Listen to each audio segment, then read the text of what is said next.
What's up? J Street Moto here, and thank you for taking the time to watch this video. Welcome to the channel. If you like the content that I've been putting out, or if you're interested in seeing more of it, click that subscribe button and the bell to be notified. If you like this video, please like it. If you've got questions or if there's something that you want to see in an upcoming video, feel free to leave a comment. I appreciate every single one of my subscribers and really all of you that take the time to spend some time with me and watch these videos. This is the 5th episode in a series that I'm doing that chronicles a 15-day trip that me and my two best friends took from Charlotte, North Carolina to the Pacific Ocean, and then we turned around and came back. It ended up being through 21 states, a little over 7,000 miles, and we completed it in 12 and a half days of riding time. This day we are heading up to Sonoma County, Harley-Davidson, trying to get there before 6 p.m. so that we can drop the bikes off, get an oil change, and the wives are picking us up there and taking us back to the Airbnb that we have for a couple of days. And we plan to spend, this is a Thursday, we plan to spend Friday and Saturday.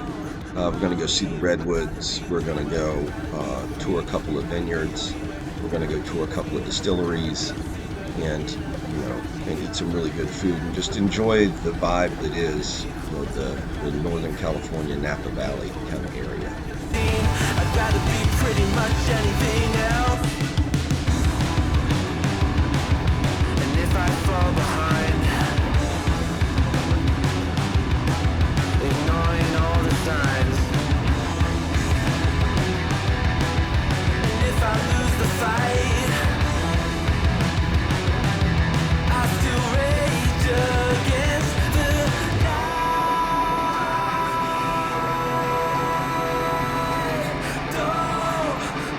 I'd rather be a dreamer, I'd rather be free, I'd rather be a leader, I'd rather be a queen, I'd rather be a singer in a trashy cover band.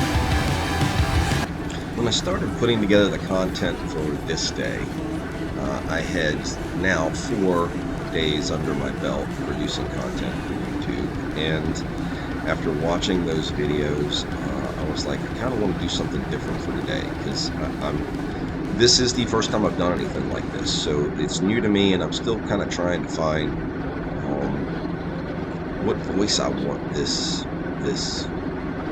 channel to really have.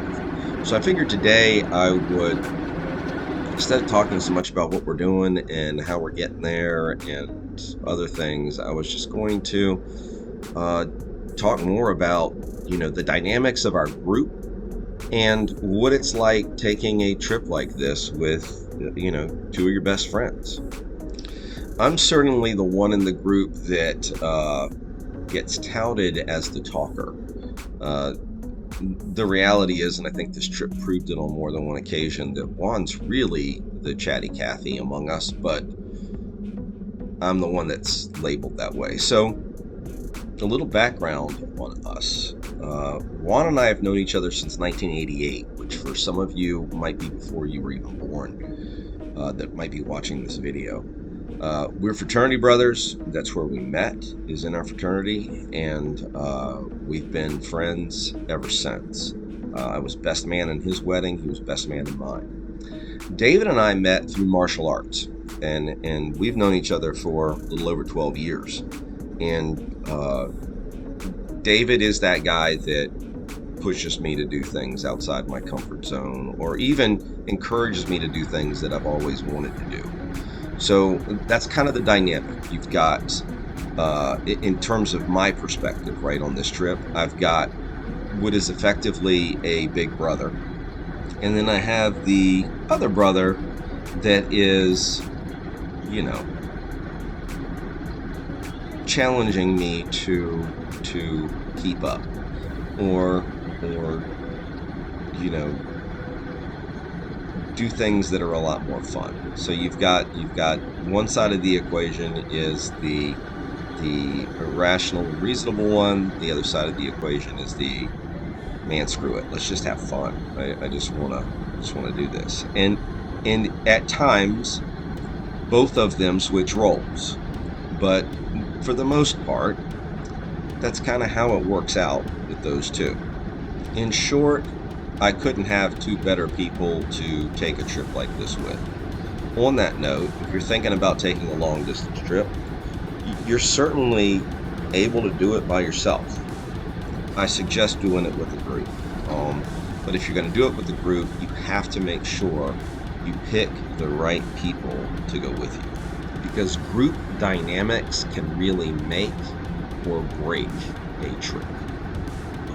I've heard some horror stories from folks, and it's never been my experience, and I attribute a lot of that to the people that I choose to have these experiences with.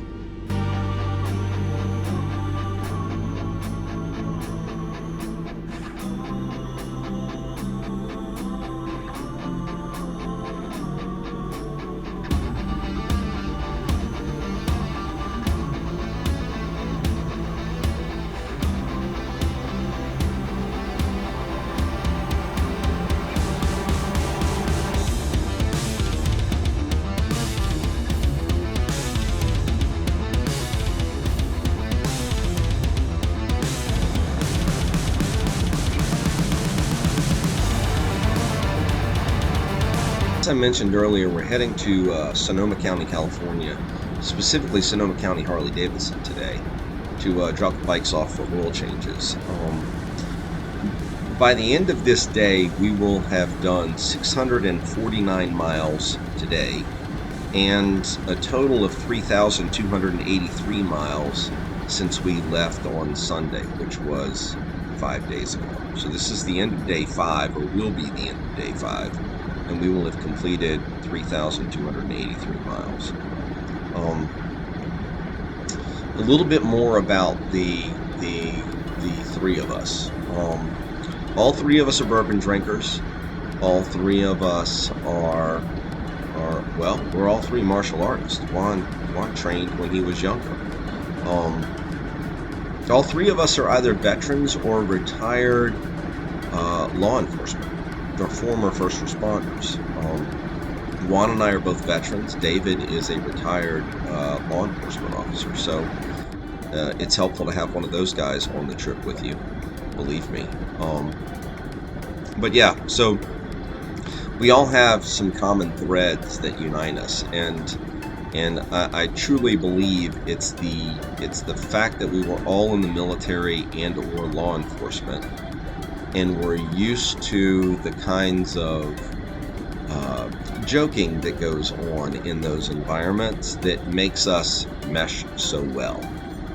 And I say that because, one of us is now nicknamed Fluffy. I'm not going to give any names, but his initials are Juan, and I'm sure that he probably appreciates that nickname more than if David and I were calling him Papa Bear. So that's that.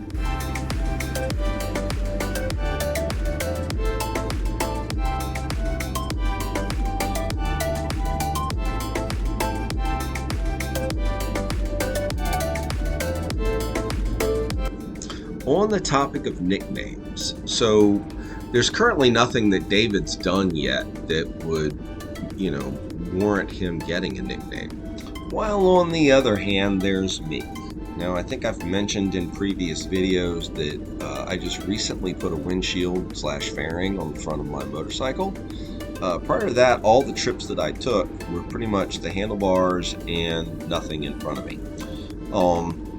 On our trip to Key West, the short version is, I had a Buzzard hit me in flight, go between my handlebars and hit me in the chest, land on my lap, flip him down on the ground during the ride to Key West.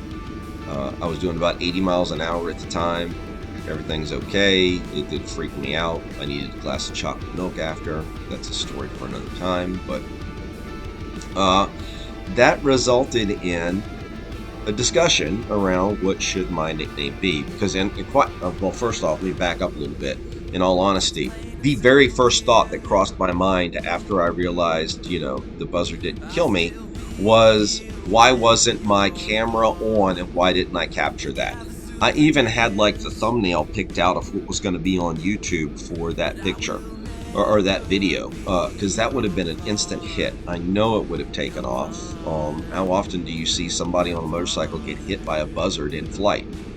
And, you know, so I was angry that I didn't have my camera on, thus why we're mounting cameras on bikes now to remind us to put them on and actually video from time to time. But in any case, the very second thought that went through my mind was I just became Woody in Wild Hogs. If you remember that movie, if you've seen it, the John Travolta character where the bird hits him in the face after he's laughed at the guys for getting hit by bugs. I felt like I was that guy. And so, you know, part of the group thought, they agreed with me, they thought my name should be Woody. Juan thought my name should be Buzzard. I really don't care.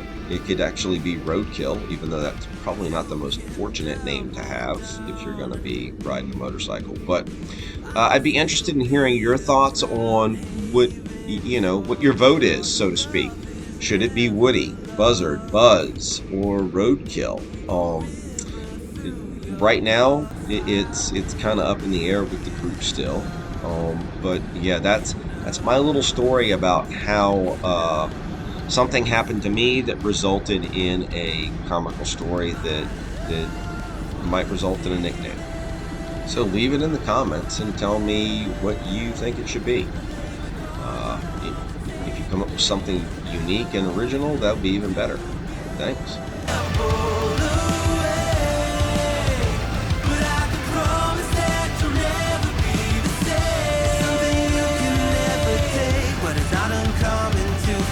Now is probably a fitting time to talk about phones on motorcycles, because it was today that, in fact, it was along this section of road, not this particular part, where David's phone blew off his bike and bounced down the road.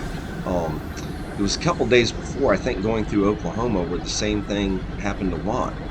At the end of this trip, I was the only one whose phone had stayed on the motorcycle the entire trip.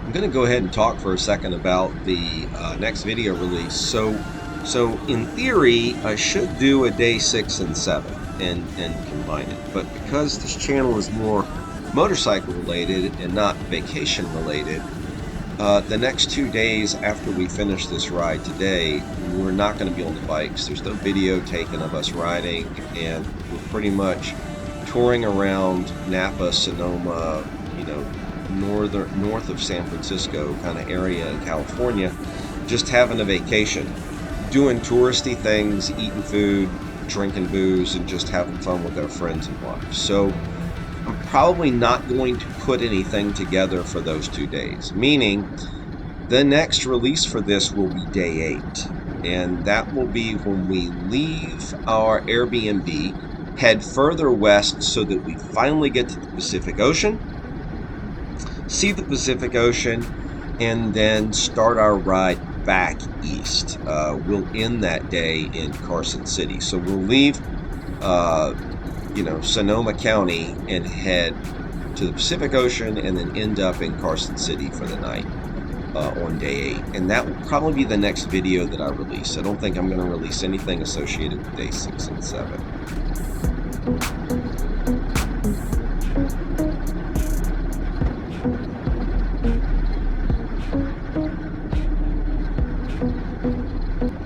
So we're starting to wind down today. One of the interesting things today, we'll talk about some of the geography for a second. We started out this day in a desert, and by the end of the day, when you're heading from where we were in California further west to get to Napa, you end up crossing through a bunch of marshland. So I found it very interesting that in the beginning of the day we were in the desert. At the end of the day, we're basically riding through a swamp and crossing drawbridges in order to get to Napa Valley, which is not the most wetlands in the state of California. It's still very arid there, but I just found it interesting that we were crossing these marshlands on the way there, and the way it smelled, because I grew up in a place that was very similar to this. So yeah, there's that. The other thing I wanted to mention before I wrap this video is the fundraiser for Susan G is still open. I'm going to leave it open throughout all the releases of these videos. So if you feel compelled to donate to Susan G to help fight breast cancer, the link to our DIY website will be in the comments. It will also be in the description of this video, so you can feel free to click on that link and go and donate, and that money will count towards our $15,000 goal. I can't remember where we were at by the end of this day, but I think by the end of this day we were a little over $3,000, and we had done a little more than 3,200 miles into the trip. Right now we are starting to get very near where we are going to pull off and go to the Harley Davidson dealership to drop the bikes off and meet, well, two of the wives. Juan and David's wives met us at the dealership to bring us home. My wife and the other guys that came into town were at the house dealing with an air conditioning issue. So yeah, so you're getting ready to see us pull in there. I hope you enjoyed this video. I know the format was a little different. I didn't talk as much about, stuff that we're doing or stuff that we're using on the bikes. Maybe I'll add a little bit more of that in when we get to day 8. Really looking forward to talking about day 8, because that is the day that we finally achieve our goal of hitting the Pacific Ocean. And there's a twist to it. So I hope you guys enjoyed it. Hope you guys are enjoying the content, and I appreciate any support you give me in terms of subscribing or liking this video. Thanks. See you next time.